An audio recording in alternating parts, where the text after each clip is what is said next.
Hi friends, அனைவருக்கும் வணக்கம். இந்த வீடியோவில் நம்ம என்ன பார்க்க போகிறோம்னா, மிக பிரம்மாண்டமாக உருவாகி வரும் தாவேகாவின் 2வது மாநில மாநாடு நம்ம மதுரையில் நடக்குது. அதுக்கு எப்படி போகிறது அப்படிங்கிறதையும் அங்கே என்னென்ன இருக்குங்கிறதையும் இப்போ நம்ம பார்க்கலாம். நம்ம இருக்கக்கூடிய இந்த இடம்தான் சிவகங்கை தொண்டிலிருந்து வரக்கூடிய சக்குடி வழியாக வந்து அந்த மதுரை ஜாயிண்ட் ஆகக்கூடிய இடம். அதாவது ராமநாதபுரத்துலேருந்து வரானும் சிவகங்கையிலேருந்து வந்தவங்களும் இங்கே தான் இந்த ஜங்ஷனில் தான் சந்திக்க முடியும். இந்த இடத்துல இருந்து நம்ம வலது பக்கமாக திரும்பி ஒரே ரோடாக நேராக நம்ம பயணிக்கணும்.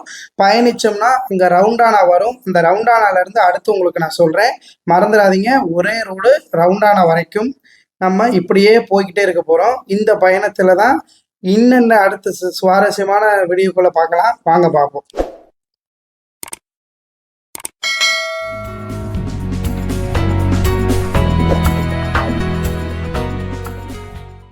அந்த ரவுண்டானா இதுதான். இந்த இடத்துல இருந்து சிவகங்கை ராமநாதபுரம் மட்டும் இல்லை, இங்கிட்டு திருச்சி, விழுப்புரம், சென்னை இந்த சைடு இருந்து வரவங்களும் இந்த ரவுண்டானால இருந்து இப்போ நம்ம பிடிக்க போகிற இந்த சாலை தான் எல்லாத்துக்குமான சாலை. அதாவது இந்த நம்ம திருச்சியிலேருந்து சென்னை, தஞ்சாவூர் இந்த ஏரியாவிலேருந்து வரவங்களும் சரி, சிவகங்கையிலேருந்து ராமநாதபுரம் வழியாக வரவங்களும் சரி, இந்த ஜங்ஷனில் கண்டிப்பாக எல்லாரும் சந்திச்சே ஆகணும். இந்த ரோட்டில் இருந்து நம்ம நேராக போய்கிட்டே இருக்க வேண்டியது தான். வேற எங்கேயுமே நம்ம நிற்கக்கூடிய அவசியம் இல்லை. நமக்கு மதுரையில் மாநாடு நடக்கிறது தென் மாவட்ட மக்களுக்கு மிக பெரிய ஒரு வரப்பிரசாதம் தான் நான் சொல்லுவேன். ஏன்னா நம்ம ஃபர்ஸ்ட் மாநாடு விக்கிரவாண்டிக்கு போயிருந்தோம். அதுக்கு நம்ம எவ்வளோ நேரம் பயணித்து போனோம் நமக்கு தெரியும். அதே மாதிரி நம்மளோட பயணம் கம்மியாக இருந்தாலும் சென்னை, திருச்சி, கோயம்புத்தூர், சேலம் இந்த சைட்லேருந்து வரவங்களுக்குலாம் கண்டிப்பாக தூரமாக தான் இருக்கும். தளபதியை பார்க்கறதுக்காக எவ்வளோ தூரமாக இருந்தாலும் நமக்கு அந்த தூரமும் பெருசாக தெரிய போகிறதில்ல. இந்த பாதையில் நம்ம இப்படியே நம்ம நேராக போய்கிட்டே இருக்க வேண்டியதான். போனதுக்கப்புறம் ஃபஸ்ட்டு வரக்கூடிய இந்த ஸ்டாஃப் தான் வேலம்மாள் மருத்துவமனைக்கு செல்லக்கூடிய பஸ் நிறுத்தம். இங்கே தான் இந்த சிக்னலில் நீங்கள் இறங்கி வேலம்மாள் ஆஸ்பத்திரி போகிறவங்க போய்க்கலாம். மெயின் ரோட்டில் நம்ம நேராக வந்துட்டோம்னா அடுத்து நம்ம சந்திக்கக்கூடிய மிகப்பெரிய ஒரு சாலை, ஒரு இம்பார்ட்டண்ட்டான ஏரியானா சிந்தாமணி டோல்கேட். அதாவது இந்த மாநாடுக்கு நம்ம போகிறதுக்கு 2 டோல்கேட்டை கிராஸ் பண்ணி ஆகணும். அதாவது நம்ம மதுரை, ராமநாதபுரம், சிவகங்கை, தொண்டி இந்த ஏரியாவில், காரைக்குடி இந்த ஏரியாவிலேருந்து வரவங்களுக்கு இது ஒரு ஃபர்ஸ்ட் டோல்கேட்டாக இருக்கும் நம்ம மாநாடுக்கு. இதுக்கப்புறம் அங்கே நம்ம ரிங் ரோட்டில் இருக்கிறதெல்லாம் நான் சேர்க்கலை. இங்கேருந்து நான் உங்களுக்கு சொல்கிறேன் புரிகிற மாதிரி, எளிமையாக புரிகிற மாதிரி. சிந்தாமணி டோல்கேட் இதுதான் ஃபர்ஸ்ட்டு, சரிங்களா? மாநாடு சமயத்தில் டோல் ஃப்ரீ தான். அந்த இடத்துல சேர் நிறையா வண்டியில் போய்கிட்டு இருந்ததை பார்த்தோம். நம்ம மாநாடு இடத்துக்காக தான் போகுது. நம்ம போகிற வழியில் அதையும் ரசிச்சுக்கிட்டே போனோம். சிந்தாமணி டோல்கேட்டை கிராஸ் பண்ணியாச்சு, சரிங்களா? இனி அப்படியே நம்ம ஸ்ட்ரைட்டாக ஒரு 10 கிலோமீட்டரில் நமக்கு அடுத்த டோல்கேட் வரும். அது வரைக்கும் நம்ம இப்படியே போய்கிட்டே இருக்க வேண்டியதான். எந்த ஒரு எங்கேயும் வளைய வேண்டிய அவசியம் இல்லை. Go straight.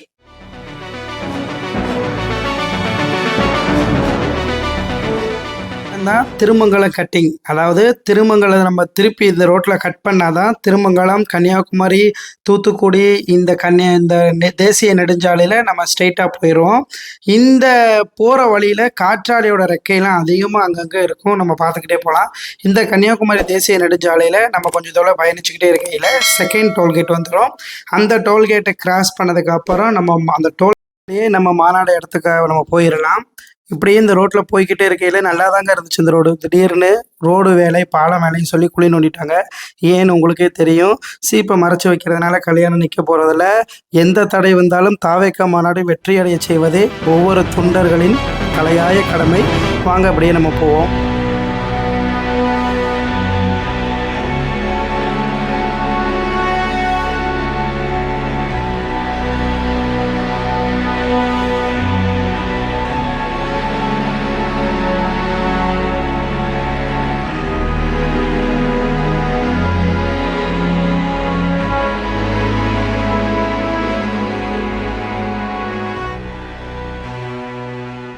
இந்த இடம் கொஞ்சம் முக்கியமான இடம். என்னென்னா இந்த இடத்த வந்து ஏன் நான் நிப்பாட்டி காட்டுறேன்னா, நம்ம ஃபஸ்ட்டு சிந்தாமணி டோல்கேட் கிராஸ் பண்ணி இந்த வழியாக தான் நம்ம வந்தோம். வந்து அப்படியே இந்த பக்கம் திரும்பினோம்னா செகண்ட் டோல்கேட் வந்துருச்சு. அங்கே கார்னரில் உங்களுக்கு அந்த கொடையெல்லாம் இருக்கிறது உங்களுக்கு தெரியும். அதுதான் செகண்ட் டோல்கேட், சரிங்களா? இந்த இடம் வந்துட்டாலே மாநாடு வந்துருச்சுன்னு அர்த்தம். நம்ம ஃப்யூச்சரில் இங்கனக்குள்ளே கூட வண்டியை நிப்பாட்டிட்டு நடந்து போகிற மாதிரி கூட இருக்கலாம். ஏன்னா 2 கார் பார்க்கிங் இருக்குது. ஒன்று மாநாடுக்கு ஏத்தாப்புல இருக்குது, இன்னொன்று இந்த டோல்கேட்டை தாண்டினோன்னா ஒரு 200 மீட்டர்ஸில் இன்னொரு பார்க்கிங் இருக்குது. நம்ம எங்கே நிற்பாலும் சரி அங்கே நிற்பாலும் சரி அதில் ஒன்றுமே நம்ம கணிக்க முடியாது. ஏன்னா வரக்கூடிய கூட்டம் அந்த மாதிரி இருக்கும். விக்கிரவாண்டி அதுக்கு ஷாம்பிள்.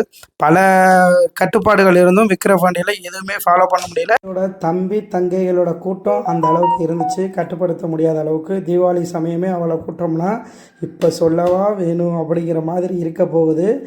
உலக வரலாறு மட்டும் இல்லை, இந்திய அரசியலையே திருப்பி போடக்கூடிய ஒரு முக்கியமான பிளேஸாக இந்த பாரபத்தி மாநாடு 2.0 இருக்குங்கிறதுல எந்தவித சந்தேகமும் இல்லை. வாங்க அப்படியே நம்ம போய்கிட்டு இருக்கையில் இந்த மாதிரி காற்றாலை நிறையா இருக்கும். ஏற்கனவே சொல்லியிருந்தில்ல, இந்த மாதிரி போகிற வழிலாம் இந்த காற்றாலைகள் அதிகமாகவே இருக்கும். இந்த ரோட்டில் தான் தமிழ்நாடோட அரசியல் பயணத்தில் நம்ம எல்லாருமே சந்திக்கக்கூட முக்கியமான இடம்தான் இந்த இடம். அந்த மாதிரியான ஒரு இடத்துக்கு தான் இப்போ நம்ம வந்திருக்கோம். ஆமாங்க, நம்ம எதிர்பார்த்த பாரபத்தி இந்த ஊர் தான். இந்த பாரபத்தியை தான் விக்கிரவாண்டி எப்படி உலக அளவில் நேமாச்சோ அதே மாதிரி இந்த பாரபத்தியும் சீக்கிரம் ஆகிக்கிட்டு இருக்கு. இனிமேல் ஆயிருச்சுன்னு வச்சுக்க வேண்டியதான். அந்த அளவுக்கு ஒரு நேம ஒரு சாதனையை இந்த பாரபத்தி வாங்கியிருக்கு. சரிங்களா, பாரபத்தி நம்ம வந்துட்டோம். பாரபத்தி வந்துட்டாலே அடுத்து என்ன வரப்போகுது? கரெக்ட், மாநாடு வரப்போகுது. பொதோ உங்கள் நம்ம எல்லாத்தையும் எதிர்பார்த்து கொண்டிருந்த மாநாடு. இந்த சாலையில் தான் லட்சக்கணக்கான வாகனங்கள், லட்சக்கணக்கான தொண்டர்களின் காலடிகள் இந்த மாநாடு இந்த சாலையில் படப்போகிறது என்பது பெருமைக்குரிய விஷயம். அந்த இடத்துல உங்களுக்கு உதவிகரமாக என்னால் முடிஞ்ச ஒரு சின்ன வீடியோ தான் இந்த வீடியோ. பிடிச்சவங்க ஆதரவு கொடுங்க. தளபதிய ரசிகர்கள் அனைவரும் பொறுமை காத்து நிதானமாக வாங்க. எந்த ஒரு அவசரம் இல்லாமல் பொறுமையாக நிதானமாக வாங்க. உங்களோட உடல் ரொம்ப முக்கியம். அந்த அளவுக்கு எக்யூப்மெண்ட்ஸ், ஏன்னா வாட்டர் ஃபெசிலிட்டி தான் தளபதியோட ஃபஸ்ட்டு கண்ட்ரோலாக முடிவாக இருந்துச்சு இந்த மாநாட்டில். அதை பற்றி எல்லா நியூஸ்லேயும் போட்டிருப்பாங்க, நம்மளும் சொல்லுவோம். வாங்க போவோம். இதோ வந்து விட்டது நம்மளுடைய பிரம்மாண்ட மாநாடு. எவ்வளோ லைட்டு, எவ்வளோ பேர் வேலை பார்க்குறாங்கன்னு நீங்கள் நேரில் பார்த்தீங்கன்னா அந்த அளவுக்கு ஆச்சரியப்படுவீங்க. ஏன்டா இப்படின்னா, நம்மளை பாதுகாக்கிறதுக்காக இல்லை, நம்ம மிகப்பெரிய வெற்றி அடையணும். அது நம்ம தான் பண்ணணும் தளபதிக்காக. சரிங்களா, அப்படி ஒரு அரசியல் மாற்றத்திற்கான இடத்துல தான் நீங்கள் நிற்கிறீங்க, நீங்கள் பார்க்குறீங்க, நான் நிற்கிறேன். இனி எல்லோரும் இன்னும் ஒரு 10 நாளில் இங்கே வந்து நிற்க போகிறோம், பார்க்க போகிறோம். தளபதியோட ஆட்டத்தையும் பேச்சையும் கேட்டு ரசிக்க போகிறோம். எந்த ஒரு அரசியல் வரலாற்றிலையும் இந்த அளவுக்கு ஒரு திட்டங்கள் செயல்படுத்த முடியுமா அப்படின்னு யோசித்து நீங்களாம் அரசியலுக்கு குழந்தைன்னு சொல்கிறவங்களுக்கு மத்தியில் நம்மளோட மாநாடுக்காக நாம் செய்யக்கூடிய இந்த வேலை தான் நம்ம அரசியலில் என்று சொல்லக்கூடிய சில மூடர்களுக்கு நாம் அவர்களுக்கு அப்பனுக்கு அப்பன் சொல்கிற அளவுக்கு நம்மளுடைய அந்த யோசனை, நம்ம தளபதியோட யோசனை இந்த மாநாடு அந்த மாநாட்டில் இருந்துச்சு. இதில் அதிகமாக இருக்குது அப்படின்னு தான் நான் சொல்லுவேன். ஏன்னா இங்கே இருக்கக்கூடிய ஒவ்வொரு செயல்பாடுகளும் தொண்டர்களுக்கும் மக்களுக்கும் எந்த விதையும் பாதிப்பு இல்லாதவர்கள் 5 லட்சம் பேர் அப்படின்னு அவங்க சொல்கிறாங்க. பட் நம்ம எவ்வளோ இருப்போம்னு நமக்கே தெரியாது. அந்த அளவுக்கான கூட்டம் இந்த மாநாட்டில் இருக்கும். இந்த மாநாட்டில் ஏகப்பட்ட மின் விளக்குகள் அங்கங்கே ரெடி பண்ணிக்கிட்டு இருந்தாங்க. அதுக்கான வயரிங் கனெக்ஷன் நான் போகிறப்ப கொடுத்துக்கிட்டு இருந்தாங்க. அதெல்லாம் விட மெயினான நம்ம இடத்துக்கு வந்தாச்சுங்க. 800 அடியில் மிக பிரம்மாண்டமான மேடை. தரைமட்டத்திலிருந்து ஒரு 10-12 அடி உயரத்தில் இந்த மேடை இருக்குது. இந்த மேடையிலேருந்து தளபதி நம்ம அத்தனை பேரையும் பார்க்கக்கூடிய அளவுக்கு இந்த மேடையை வடிவமைச்சுக்கிட்டு இருக்காங்க. லாஸ்ட் டைம் உள்ள தளபதியோட ரேம்பால்க் மேடை வந்து கொஞ்சம் உயரம் கம்மியாகவும் இருந்துச்சு. நம்ம எல்லோரும் அதில் ஏறி தளபதியை பார்க்கணுங்கிற ஆசையில் துண்டுலாம் தூக்கி போட்டு பிரம்மாண்டமாக வரவேற்றோம். அதே மாதிரி எந்த சலசலப்பும் இல்லாமல் இந்த மாநாட்டில் இருக்கிறதுக்காக தளபதியோட ரேம்பால்க் வந்து போன தடவை நடந்த மாநாடு இடத்த விட இந்த தடவை கொஞ்சம் அதிகமாக உயரம் ஏற்றிருக்காங்க. நான் ஒரு 5 அடி இருப்பேன்னு வச்சுக்கோங்களேன். எனக்கு ஒரு 5 அடி, அதாவது ஆதவ் அர்ஜுனா எவ்வளோ ஹைட்டுன்னு நமக்கு தெரியும். நம்மளோட தேர்தல் மேலாண்மை குழு பொதுச் செயலாளர் ஆதவ் அர்ஜுனா சாரு எவ்வளோ உயரம் நம்ம எல்லாருக்கும் தெரியும். அவருக்கே இந்த ரேம்பாலுக்கு வந்து உயரமாக இருந்துச்சுன்னா அப்போ பார்த்துக்கோங்க எந்த அளவுக்கு உயரம்னு நான் சொல்ல வேணாம், எடுத்துக்காட்டோடு சொல்லிட்டேன். இதெல்லாம் ஏன் அப்படின்னா, இங்கே வரக்கூடிய தொண்டர்கள், இங்கே வரக்கூடிய தம்பி தங்கைகள், பொதுமக்கள் அத்தனை பேரையும் தளபதி பார்ப்பதற்காக உருவாக்கப்பட்டது. நம் அனைவரும் முழு ஒத்துழைப்பை கொடுத்து இந்த மாநாடை வெற்றிகரமாக 100% இல்லை 1000% வெற்றிகரமாக அடைய வைக்கணும். இங்கே பார்த்தீங்கன்னா எப்படி இருக்குது பாருங்கள். இதெல்லாம் இந்த ஒர்க்கிங் போய்கிட்டு இருக்குது. ஏன்னா தடுப்பு சுவர்கள் இதெல்லாம் நம்ம மாநாடு மேடையிலேருந்து கீழே ஒரு எப்படி பார்த்தாலும் ஒரு 200-300 அடி வந்து ஃப்ரீயாக விட்டுட்டு இந்த கேஜுக்கு அங்கிட்டு தான் நம்ம வந்து உட்காரணும். அதுக்கான வேலைகள்லாம் பார்த்துக்கிட்டு இருக்காங்க. இது பூரா தடுப்பு அந்த பேரிகார்டுன்னு சொல்லக்கூடிய அந்த தடுப்பு வேலைகள் நடந்து கொண்டிருக்கிறது. 1000 பேர் வேலை பார்க்குறாங்க, 500 பேர் ரெஸ்ட் எடுத்துக்கிட்டு இருக்காங்க. ஏன்னா இவங்க பகல் ஒர்க்கு, அவங்க நைட் ஒர்க்கு போல் யாரையும் எந்த கஷ்டப்படுத்தாமல் ராத்திரியும் பகலுமாக ஷிஃப்ட்டு போட்டு வேலை பார்த்து எல்லோரும் சந்தோஷமாக இருக்கிறதுக்காக தளபதி என்றைக்குமே எல்லாத்தையும் யோசிக்கக்கூடிய ஒரு நபர்னு எல்லாருக்குமே தெரியும். மக்கள் மீது அதிக நம்பிக்கையுடைய, மக்கள் மீது பாதுகாப்பில் அதிக கவனம் உள்ள ஒரு தலைவர்னால் நம்ம தளபதி தான்.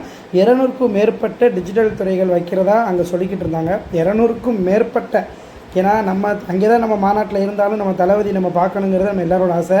ஆனால் அது முடியாது. அதுக்காக தான் இந்த 200 டிஜிட்டல் திரைகள் வச்சுருக்காங்க. நான் சொல்லக்கூடிய அந்த முக்கியமான ஒரு திட்டம் இந்த திட்டம் தாங்க. ஒரு நாள் 3 மணி நேரம் பேசுவதற்காக உருவாக்கப்பட்ட இந்த மாநாட்டில் நம்ம மாநாட்டுக்காக வர்ற தம்பி தங்கைகள் தாகத்தோடு இருக்கக்கூடாது. ஏன்னா லாஸ்ட் டைம் தண்ணி வச்சுருந்தாங்க, வைக்கலைன்னு சொல்லலை, அப்படி இருந்தும் தண்ணி பற்றலை. அந்த மாதிரி இடத்துல இனிமேல் பிரச்சனை வரக்கூடாதுங்கிறதுக்காண்டி நமக்காக ஒரு பைப் லைனையே, ஒரு அரசாங்கம் உருவாக்கக்கூடிய ஒரு பைப் லைனையே ஒரு மாநாட்டுக்கு நமக்காக தளபதி உருவாக்கியிருக்காரு. அதுக்கு மிகப்பெரிய ராயல் சல்யூட். நானும் சரி, நீங்களும் சரி, நம்ம தளபதி நடக்கக்கூடிய இந்த ரேம்பால் இதில் நடந்து அவர் நடக்க போகிறாரா இல்லை ஓட போகிறாரானே தெரியல. அந்த அளவுக்கு உங்களோட சேர்ந்து நானும் எக்ஸைட்மெண்ட்டாக இருக்கேன். நம்ம எல்லாருமே இந்த மாநாடை வெற்றியடைய செய்வோம். இதற்கான வழி உங்களுக்கு தெரிஞ்சு மதுரையிலேருந்து சக்குடி பைபாஸ் ஜாயிண்ட் ஆகி ரவுண்டானாலேருந்து ஒரே ரோடு சிந்தாமணி டோல்கேட்டை தாண்டி ஒரு 5 கிலோமீட்டரில் லெஃப்ட் சைடு நீங்கள் வளைஞ்சி கன்னியாகுமரி பைபாஸ் வந்துட்டிங்கன்னா செகண்ட் டோல்கேட். அந்த டோல்கேட்டில் இருந்து ஒரு 200 மீட்டரில் நம்ம மாநாடு. இப்போ கொடி ஊண்டிக்கிட்டு இருக்க வேலை நடந்துக்கிட்டு இருக்குது. நீங்கள் இன்ஸ்டா ஸ்டோரி நியூஸில் பார்த்துருக்கலாம். நான் நேற்று எடுக்கிறப்ப இந்த ப்ராப்பர் இருந்துச்சு. இந்த படிக்கட்டெலாம் வந்து வேறு மாதிரி செஞ்சுக்கிட்டு இருக்காங்க. தளபதியை ஜெயிக்க வைப்போம். தமிழக வெற்றிக் கழகம் 2026 வெற்றி வாகை சூட வேண்டும். வைகை மண்ணில் நடக்கக்கூடிய இந்த மாநாடு வெற்றி மாநாடாக இருக்கிறதுக்கு உங்களோட சேர்ந்து நானும் ஆண்டவனை வேண்டிக்கிறேன். அடுத்த வீடியோவில் நம்ம சந்திப்போம். இந்த வீடியோ பிடிச்சிருந்தால் லைக் பண்ணுங்கள், கமெண்ட் பண்ணுங்கள், ஷேர் பண்ணுங்கள், சப்ஸ்கிரைப் பண்ணுங்கள். அடுத்த வீடியோவில் சந்திப்போம். நன்றி.